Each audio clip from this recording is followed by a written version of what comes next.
Hi guys, j'espère que vous allez bien. On se retrouve pour la partie 2 de ma vidéo précédente, ma collection de sacs à main. On a fait dans la vidéo précédente un petit état des lieux de mes sacs à main à petit prix. Je vous remets la vidéo dans le petit i juste au-dessus si vous ne l'avez pas vue. Et je vous conseille d'ailleurs de commencer par la vidéo précédente. Et aujourd'hui, on va se pencher sur les sacs à main moyen de gamme, donc sur des sacs à main qui commencent à avoir un certain coût jusqu'au sac à main de luxe. Encore une fois, cette vidéo n'est pas faite pour vous étaler ma collection de sacs à main. Je suis passionnée de sacs à main et depuis toujours, je crois. J'ai toujours aimé ça, beaucoup plus que tout le reste.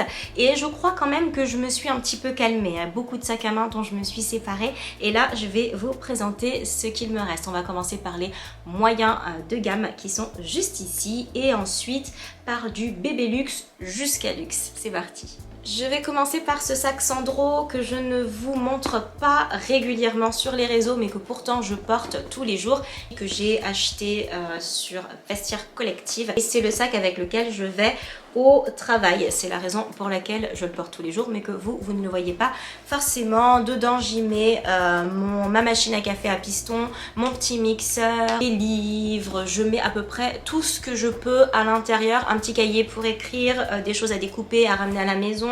Je l'aime beaucoup, il est quand même assez résistant pour tout ce que j'ai mis à l'intérieur et si un jour il me lâche, je pense que je pourrais lui dire qu'il a vécu une très belle vie. Vous pouvez le porter ouvert hein, bien sûr, ou le porter fermé. C'est l'un de mes meilleurs investissements parce que je le porte vraiment tout le temps. Ensuite on est sur le sac, enfin la pochette rock de chez Zadig et Voltaire que mon copain déteste. Moi j'aime beaucoup ces sacs, lui ne les supporte pas, il ne supporte pas les ailes, il ne supporte pas la tête de mort, il ne comprend pas le principe, vraiment il déteste ce sac à main. Moi je l'ai trouvé à un prix vraiment assez intéressant sur Vinted, donc forcément j'ai sauté dessus. Vous avez donc une pochette qui s'ouvre comme ceci avec du coup une très grande poche là-haut, une poche plaquée juste là ainsi qu'une poche derrière également. Moi je le trouve assez sympa pour vraiment ce côté un petit peu cool avec un long manteau etc. Un côté vraiment non prise de tête, je l'aime bien. Et puis j'aime bien le fait que je puisse le porter à l'épaule ou en bandoulière. Moi j'aime bien quand les fils pendent un petit peu de partout. Donc voilà, moi c'est un sac que j'apprécie beaucoup mais que je comprends hein, tout simplement qu'on ne le trouve pas forcément chic du côté de la tête de mort, du côté des ailes etc. Mais honnêtement c'est ce qui fait que c'est Zadig et Voltaire, donc moi ça ne me dérange pas. La petite pochette de chez APM Monaco, alors c'est rigolo parce qu'on est dans un style complètement différent du mien mais je l'aime beaucoup quand même. J'aime beaucoup la couleur kaki mixée avec du noir, comme ça ce sont des couleurs que je porte assez régulièrement. La pochette est assez grande quand même, vous avez encore les petits sachets anti-humidité mais je le garde quand même, on ne sait jamais, ça peut toujours servir. Une pochette assez grande quand même pour des soirées, pour sortir, pour juste aller bruncher, je la trouve quand même assez sympathique. Et puis ce sont des couleurs qui sont assez faciles à porter je trouve. Et ben, c'était lors d'une commande de bijoux APM Monaco. J'en ai profité pour glisser la pochette dans mon panier. Voilà. Et pour terminer, c'est sans grande surprise le sac Balzac Paris que vous m'avez vu porter des milliards de fois je pense, que j'adore parce que ce sac a une contenance qui est folle. Je l'ai porté mais je crois tout l'hiver sans relâche, jour après jour. Il commence à déteindre, la bandoulière commence à devenir argentée et beaucoup moins dorée, donc elle était dorée ici et là vous voyez on ne passe plus sur quelque chose d'argenté. La contenance est juste super, vous avez une petite poche plaquée à l'intérieur. Ensuite, cette version-là, c'est le César en version vegan. Alors, je n'ai jamais testé le cuir classique de chez Balzac Paris, mais je tiens quand même à vous préciser que les frottements ont fait que voilà, le sac commence à me dire que voilà, il fatigue un petit peu, donc je l'ai un petit peu lâché, hein. Je le portais vraiment tous les jours, mais vraiment tous les jours. Alors, encore une fois, est-ce que c'est le cuir vegan qui fait ça ? Je ne sais pas. Est-ce que c'est parce que je l'ai trop porté et le sac est fragile? Et encore, vraiment honnêtement, quand je vous dis tous les jours, c'est vraiment tous les jours. Je ne sais pas trop, en tout cas je le garde parce que je trouve qu'il a une contenance folle et franchement je l'aime beaucoup. Dans le même style et dans la version grand sac, vous avez le Gabi de chez Cézanne que j'aime beaucoup et que je suis tellement heureuse d'avoir trouvé pour 80 € dans un vide grenier alors qu'il en valait beaucoup plus.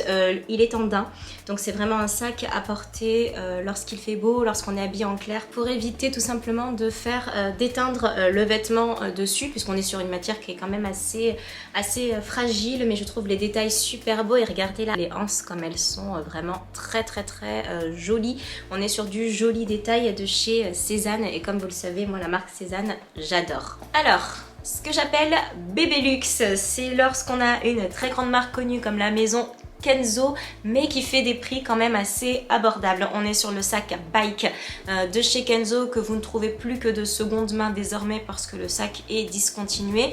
Je vous l'avais déjà présenté dans une vidéo dédiée et il me semble que j'ai fait des vidéos dédiées pour tous les sacs qui arrivent, donc je vous mettrai quelques liens juste au-dessus. Donc je vais aller quand même assez rapidement sur celui-ci que j'adore et qui avait cette couleur-ci au départ, mais forcément sac en daim oblige, soleil, pluie, etc.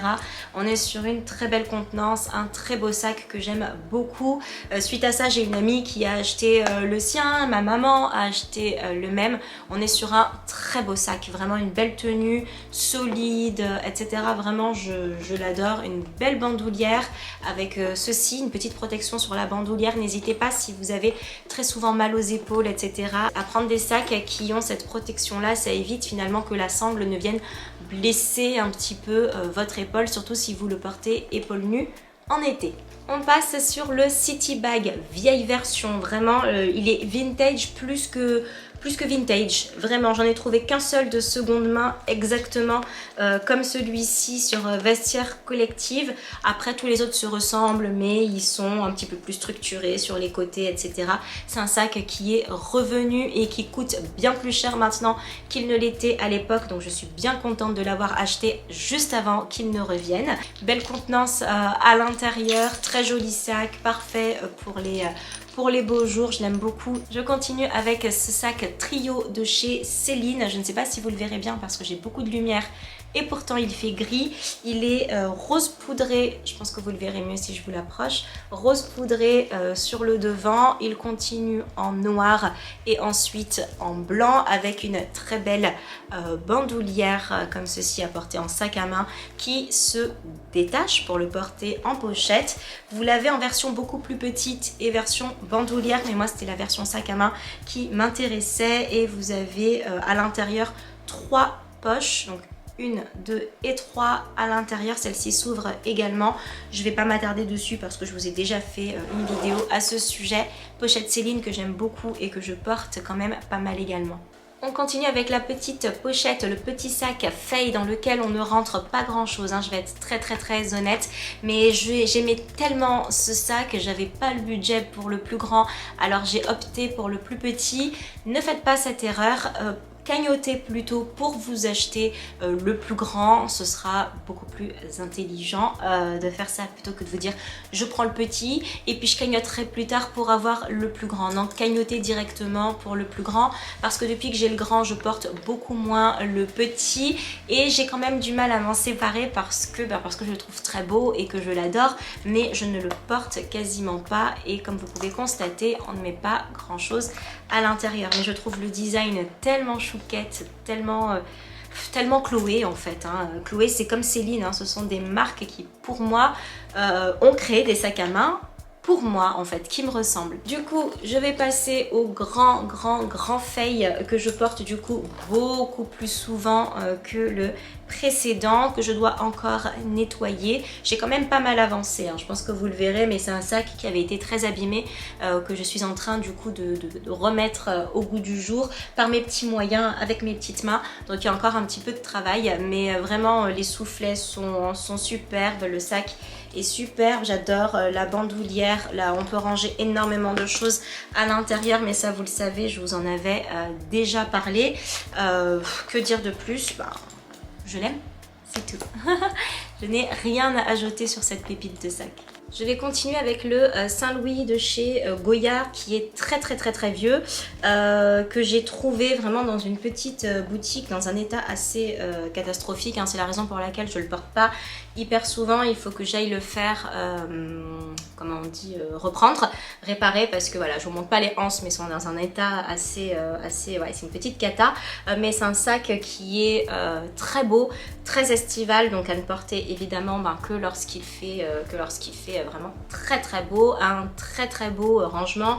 Vous avez la pochette également qui va avec. Il existe énormément de couleurs, mais les tarifs sont quand même assez élevés pour ce type de sac et même de seconde main. On continue avec le sac Sukei de chez Gucci que j'aime beaucoup, dont je vous ai déjà parlé plusieurs fois. C'est le sac qui m'accompagne en général en vacances parce qu'il a une contenance, mais comment vous dire, je peux limite, je pense, rentrer à l'intérieur, hein, vraiment.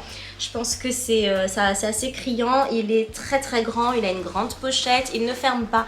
Donc c'est en général dans ce type de sac que j'aime bien mettre voilà, un manteau s'il fait chaud là d'où je pars et je sais qu'il va faire très froid lorsque je vais arriver. Du coup je pourrais sortir une écharpe, un manteau ou inversement me déshabiller assez facilement, mettre mon ordinateur. En fait c'est un sac à main qui est tellement grand que du coup on peut ranger beaucoup de choses dedans. J'aime bien mettre mes plaques, mon sac à main, mon make-up et mettre tout le reste dans ma valise et un autre sac à main également. Je vais continuer avec ce sac qui n'est pas nouveau mais dont j'ai fait ce que j'avais dit que je ferais depuis l'éternité, c'est de lui rajouter une bandoulière. Si vous avez suivi la vidéo de ce sac Louis Vuitton, donc c'est la pochette NM, si je dis pas de bêtises, quelque chose comme ça, que j'ai acheté vraiment il y a longtemps, à l'époque où elle ne valait rien du tout. J'avais juste ceci, juste la petite anse qui était vraiment collée sous le bras, c'était pas vraiment pratique.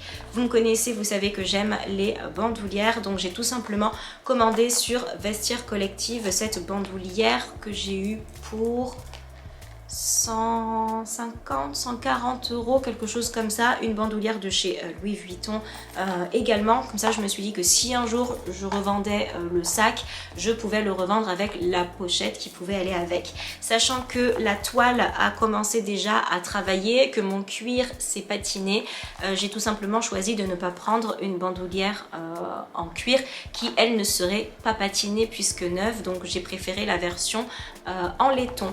Donc voilà, maintenant je peux porter mon sac Louis Vuitton en bandoulière et du coup je le porte beaucoup plus souvent qu'avant. Plus que 3 sacs à main et c'est sans surprise qu'on va passer au sac Luggage de chez Céline. C'est le micro, c'est pas le grand mais ce n'est pas le tout petit, on est vraiment entre les deux.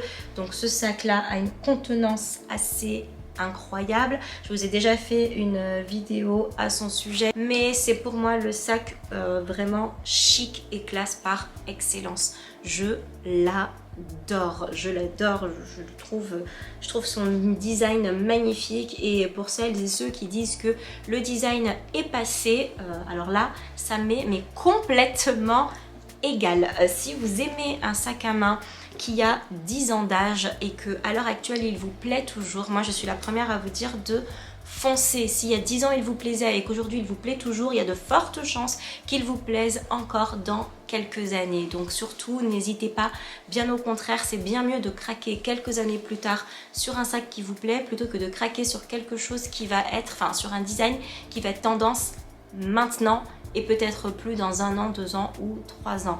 Même si la mode est un éternel recommencement dans les maisons de luxe. Je continue avec la Wallet on Chain de chez Chanel qui est ma petite pochette vintage de chez Chanel que j'aime beaucoup, que j'adore, qui est très vieille, mais c'est pas un souci. Moi c'était vraiment la version que je voulais, je suis toute petite, honnêtement il me fallait pas un sac beaucoup trop gros en bandoulière, notamment parce que vous le savez, hein, quand on est toute petite, avoir un très gros sac ce n'est vraiment pas l'idéal. On fait tout de suite un petit peu, voilà, un petit peu chargé et c'était pas l'effet que je voulais donner à ma silhouette tout simplement. Et pour terminer, est-ce nécessaire de vous le montrer ou juste je vous montre la petite anse comme ça et vous avez compris? Je pense que vous avez compris. Il s'agit du sac Tess de chez Chloé qui est vraiment pour moi la bombe en termes de design qui pour moi est l'un des plus jolis sacs luxe, et encore on est sur un luxe qui est quand même accessible lorsque l'on voit les prix de ces sacs là qui sont vendus 1400, 1500 chez Chloé, lorsque vous avez du 2006 pour d'autres sacs dans d'autres marques. Je trouve que vraiment les prix sont assez abordables. Je l'adore, il va avec toutes les couleurs, il va avec le bleu marine, puisque à la base quand je l'ai acheté je me voyais porter du bleu marine avec, mais je le porte avec du beige, avec du noir, avec du blanc. Vous pouvez vraiment le mixer avec toutes les couleurs. Il est magnifique, je le protège comme la prunelle de mes yeux. Ce sac est vraiment superbe, ma petite merveille. Je vais le mettre là. Et bien voilà, cette vidéo est désormais terminée. J'espère qu'elle vous a plu, que vous avez passé un bon moment en ma compagnie pour cette partie 2. Si vous avez vous aussi un sac à main de luxe que vous chérissez ou dont vous avez tout simplement envie, n'hésitez pas à nous le dire en commentaire. On sera toutes ravies de le savoir, de le lire et de donner des conseils, et ou tout simplement de découvrir un nouveau sac qu'on n'aurait pas vu passer. Je vous souhaite une belle semaine, je vous embrasse très fort et je vous dis à très bientôt. Salut!